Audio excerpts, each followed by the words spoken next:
Halo guys, balik lagi dalam channel gua. Untuk video gua kali ini guys, gua ingin menceritakan salah satu kasus pembunuhan yang terjadi di Indonesia guys. Pada tahun itu kasus ini sangat membuat gempar publik Indonesia, terlebih kota Surabaya guys. Karena dilakukan oleh seorang mucikari dari Gang Doli yang ada di Surabaya. Dan guys, nggak tanggung-tanggung, korban dari pembunuhan ini adalah seorang aparatur negara, yaitu TNI guys. Bagaimana kisahnya? Yuk, mari kita simak. Wanita ini guys bernama Sumiarsi. Dia dilahirkan pada tanggal 28 September 1948. Sumiarsi ini berasal dari keluarga yang sangat miskin. Karena saking miskinnya, Sumiarsi itu dikabarkan tidak lulus sekolah dasar. Dikarenakan apa? Dikarenakan Sumiarsi itu tidak sanggup untuk membayar iuran sekolah. Maka dari itu keluarganya itu memutuskan untuk memberhentikan Sumiarsi dari sekolah. Tetapi guys, di sisi lain Sumiarsi ini memiliki paras yang sangat cantik. Bahkan di kampungnya itu dia dijuluki kembang desanya. Dikarenakan Sumiarsi ini anak pertama dari keluarganya, Sumiarsi ini memiliki rasa tanggung jawab yang besar terhadap ayah dan ibunya, bahkan adik-adiknya. Dan disitulah guys Sumiarsi ini bertekad untuk mengangkat keluarganya dari zona kemiskinan. Dan tepat di tahun 1960, belum genap usia 20 tahun, Sumiarsi ini hijrah ke kota Jakarta menjadi seorang wanita penghibur. Dan disitulah Sumiarsi itu berkenalan dengan dunia malam. Tibanya di Jakarta, emang dasarnya Sumiarsi ini memiliki paras yang cantik, usia yang muda, dan guys nggak sampai lama dia itu langsung laris manis. Bahkan dikabarkan dia itu menjadi primadonanya bagi para pejabat yang ingin mendapat servisnya. Dan dia pun sering dibawa keluar kota oleh para pejabat yang dalam perjalanan dinasnya itu. Dan disitulah guys Sumiarsi ini secara perlahan dia mengirimkan uang kepada keluarganya dan berhasil membelikan sawah, membangunkan rumah. Dan disitulah Sumiarsi pun berhasil mengangkat ekonomi dari keluarganya.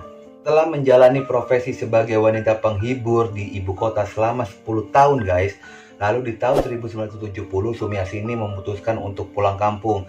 Karena setelah 10 tahun dia merantau, dia itu tidak pernah bertemu dengan ayah ibunya. Dan guys, gak lama setelah dia tiba di kampung, ternyata Sumiarsi ini bertemu dengan seorang duda beranak dua yang bernama Prayitno. Dan disitulah Prayitno ini melamar Sumiarsi untuk menjadikan Sumiarsi ini seorang istri guys. Dan selama pernikahannya mereka, akhirnya di tahun 1970, Sumiarsi ini memutuskan untuk merantau ke kota Surabaya. Tibanya di Surabaya guys, berbekal dia memiliki tabungan yang banyak, lalu Sumiarsi dan Prayitno ini membeli sebuah wisma yang ada di Gang Doli Surabaya. Dan disitulah guys Sumiarsi itu beralih profesi menjadi seorang mucikari. Dan Sumiarsi ini mulai mempekerjakan wanita-wanita muda yang berasal dari desa yang ingin mencari pekerjaan.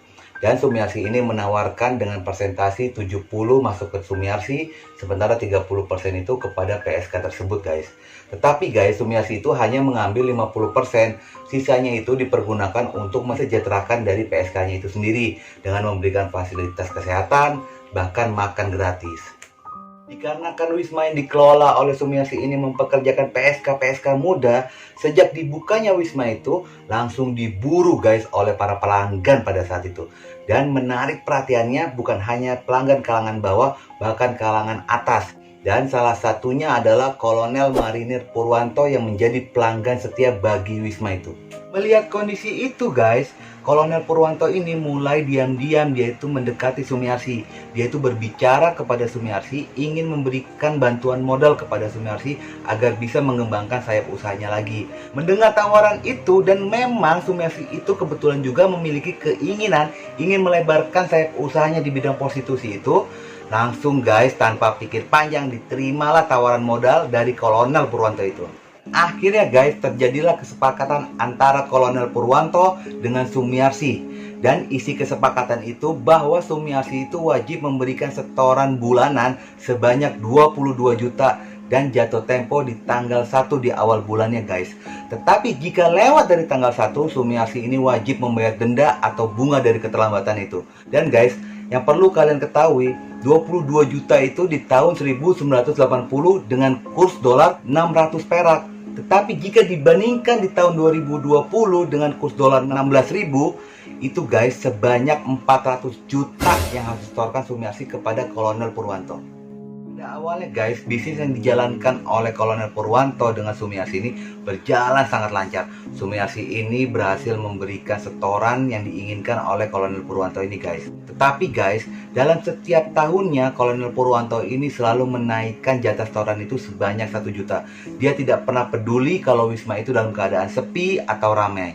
Alhasil guys, Sumiarsi ini sering gagal menepati janjinya kepada Kolonel Purwanto ini. Dan Kolonel Purwanto ini malah sering dia menunjukkan arogansinya dengan cara dia mengancam Sumiarsi menggunakan pistol miliknya. Dan guys, seperti yang kalian tahu, di zaman itu aparatur negara sangat berkuasa. Sehingga pada saat itu Sumiarsi itu benar-benar pasrah, tidak bisa berbuat apa-apa dia. Makin hari semakin menjadi kearogansian dari Kolonel Purwanto ini guys. Dia itu mengancam Sumiarsi, menjelekkan Sumiarsi, berkata-kata kasar kepada Sumiarsi, dan bahkan Sumiarsi itu sering mendapat perlakuan dipermalukan di depan publik guys. Dan guys, yang perlu kalian tahu, ada yang lebih gila. Kolonel Purwanto itu meminta kepada Sumiarsi agar bisa tidur dengan anaknya yang bernama Wati. Tetapi guys, dengan susah payah Sumiarsi itu selalu menolak permintaan dari Kolonel Purwanto itu. Karena kan guys, sudah sangat berlebihan sikap dari Kolonel Purwanto ini. Terlebih dia sudah meminta anaknya untuk ditiduri. Dan disitulah guys memicu kemarahan Sumiarsi dan keluarganya. Dan pada akhirnya mereka semua itu merencanakan untuk membunuh Kolonel Purwanto itu. Lalu guys, setelah mereka matang menyusun untuk membunuh Purwanto, tepat di tanggal 13 Agustus 1988, Sumiarsi bersama suaminya, Sugeng anaknya, menantunya, dan 2 orang kepercayaannya itu datang ke rumah Purwanto guys. Dan guys, kebetulan di rumah Purwanto itu juga sedang lengkap-lengkapnya. Ada istrinya, ada 2 anaknya, bahkan ada keponakannya yang sedang main ke rumah Purwanto itu. Ketika melihat Sumiarsi, si Purwanto itu sebenarnya nggak ada rasa curiga. Lalu mereka itu disuruh masuklah oleh Purwanto. Lalu mereka itu disuruh duduk di ruang tamunya di rumahnya Purwanto itu guys. 4 jam 10 pagi guys, melihat kondisi rumahnya dalam kondisi sepi. Dan pada saat itu Kolonel Purwanto itu sedang keadaan lengah. Langsung guys, tanpa basa-basi dipukul kepala Purwanto itu dengan palu. Dan seketika itu Kolonel Purwanto itu langsung tewas. Ketika sudah melihat Kolonel Purwanto itu tewas, mereka itu menyeret tubuhnya Kolonel Purwanto itu ke dalam sebuah garasi yang ada di rumahnya. Karena mendengar suara berisik dari dalam garasi dan kedengaran oleh kedua anaknya Purwanto, lalu kedua anak itu mencoba untuk mengecek ke dalam garasi guys. Dan guys, ketika mereka melihat tubuhnya Purwanto, ayahnya itu sudah tewas berlumuran darah, mereka tuh langsung berteriak secara histeris dan membuat Sumiarsi dan keluarga itu menjadi panik guys. Dengan spontan mereka tuh langsung memukuli kedua anak itu hingga tewas guys. Karena pada awalnya terdengar suara teriakan histeris dari kedua anaknya Purwanto, terdengarlah guys oleh istrinya dan keponakannya Purwanto. Dan mereka pun menjadi penasaran. Mereka pun langsung datang ke garasi itu. Dan guys, sama halnya dengan kedua anak itu, tanpa basa-basi dibantai mereka berdua dengan menggunakan palu. Dan perlu diketahui, pada saat istri Purwanto itu dibantai, istri Purwanto itu sedang dalam kondisi hamil. Ketika Sumiarsi and the gang sudah berhasil membunuh Purwanto dan keluarganya, lalu mereka memasukkan tubuh Purwanto dan keluarganya ke dalam sebuah mobil guys, yaitu Daihatsu TAF milik korban. Lalu mereka membawa mobil itu ke sebuah desa yang bernama Desa Sogoriti di daerah Batu, Surabaya. Dan ketika itu mereka melihat ada jurang guys. Dan disitulah guys, mereka tuh langsung melempar mobil tersebut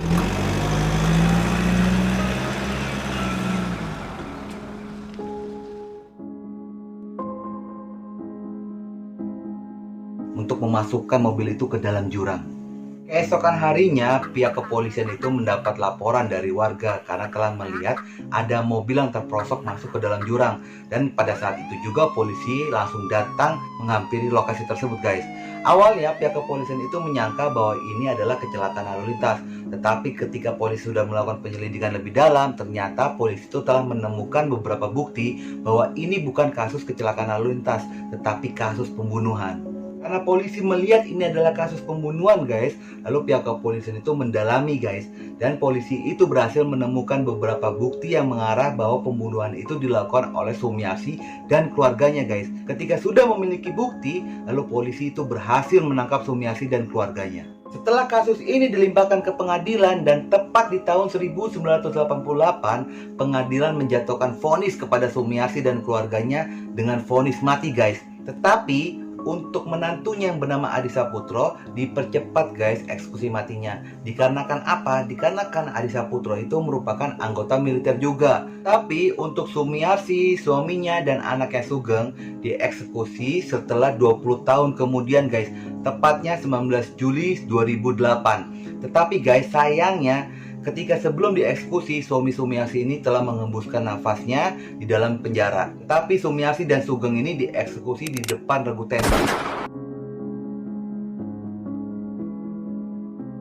Kesimpulan guys yang bisa gue ambil dari kisah ini, gue teringat satu peribahasa, yaitu kala jadi abu menang pun jadi arang. Jadi sama-sama menderita kerugian di antara si Sumiarsi, baik si Kolonel Purwanto ini guys. Dan seperti yang kalian tahu, mereka berdua ini telah menjalankan bisnis haram yang dilarang oleh agama dan negara.